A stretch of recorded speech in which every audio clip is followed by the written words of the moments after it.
In the name of the Father, and the Son, and the Holy Spirit. A few weeks ago, I went down to visit my parents in Georgia. And I went up in their attic to dig around. It's a dangerous adventure. I was looking for some childhood books that maybe they still had, and my son might be old enough to enjoy. And after I crawled past the walls of pink insulation into the sweltering darkness with my flashlight in hand, well, I didn't find the books. But what I did find was even better. It was a brittle cardboard box with my name and 1994 written on it in permanent marker. And I pulled it out, and the packing tape crumbled in my hands. And I found 26-year-old Times Free Press articles surrounding a handful of treasures from my great-grandmother Ree's house. A little box, a bowl, a chipped picture, a little glass chicken, all set aside for that little girl who was too young to know the value of ordinary family treasures. And little flashes of memory started coming up.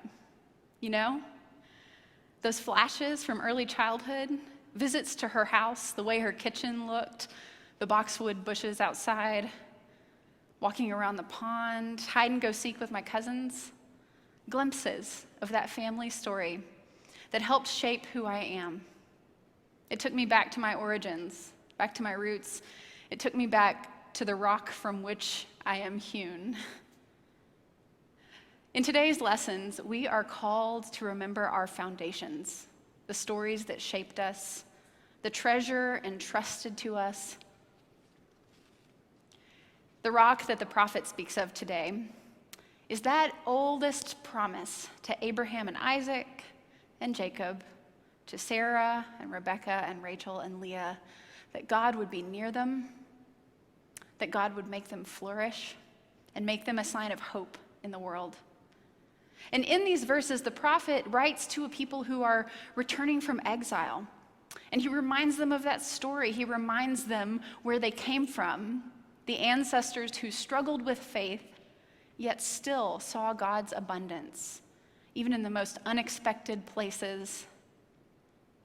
He reminds the people of the original garden, Eden, a place of ease and plenty, to cast a future vision of joy, even in the midst of fear, scarcity, uncertainty, and sorrow. And then in the gospel this morning, we have the rock of the church that Jesus names. That proclamation bubbling out of Peter that Jesus is the Messiah, the Son of the living God. Jesus, this one that we've been hearing about for weeks now, for years now, who has been healing and feeding and drawing the circle bigger and seeing hope. Jesus, in all of who he is God with us. It bursts out of impulsive Peter. Maybe it was one of those things that he didn't know it was true until it was coming out of his mouth. But that blurt is the deepest truth of God here with us, holding us, healing us, feeding us, saving us. That's the foundation. That's the story of where we have come from. What a beautiful story. What a beautiful rock we have been cut from. What an incredible legacy of people and stories who have walked ahead of us in God's presence, from Abraham and Sarah to Simon Peter, to our own great-grandparents, our elders, anyone who has shown us a glimpse of this story and made a place for us to stand. And we remember them when we tell their stories, the stories we heard this morning, the stories in your family, perhaps, the stories of this parish. And we even tell the stories that aren't the proudest, because we know the saints and the apostles didn't always get it right. And when we tell the stories, when we remember where we've come from, we're grounded in this story of our faith We know our roots. We know the rock of our foundation. And so we tell them to encourage our faith, to heal and shine light on the broken places in the past, to remember who we are, and to remember who God is. But for Isaiah and for Jesus, it's not just the stories of the past. It's not just about the foundation. If any of you are yogis, you know you plant your feet so that the rest of your body can move with strength and ease, root to rise, they say. So we look to the rock.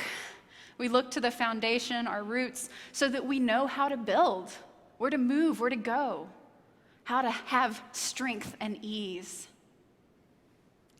And unlike those heirlooms that I found, so carefully protected, that treasure set aside for us as inheritors of this legacy of faith, of God's presence with God's people, is not meant to be decorative. No, we are been given tools to work. We've been given food to share, shelter to open, feet to march. What are some of your stories? Who are the ones who built the foundation for you? Is it beautiful, messy, painful, all of the above? Where is God in your story? What's the promise that you might be invited to remember? Jesus is the Messiah, the Son of the living God. God saving us, loving us, speaking with us, feeding us, drawing us in, healing our bodies and our spirits. God with us. And that, church, that is our foundation. And from that solid place, from that story, our origin story, we can have courage and hope. We look to our patriarchs and matriarchs so that we remember that we can trust God's promised presence. We tell the stories.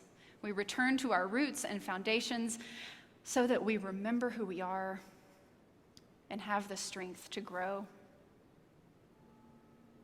That's how we can follow Jesus into his hard call to follow him to the cross. That's how we can have the gumption to risk self-preservation for generosity, how we can let go of being right and powerful and instead try being loving. It's from this foundation that we can let go of anger and lean into humility. It's only by knowing where we come from that we have the strength and security to work for peace when the odds are against us, to take the next step when we are afraid. This is how we can ask the hardest questions and tell the true stories. God's promises and God with us is our foundation. So let us have courage and faith.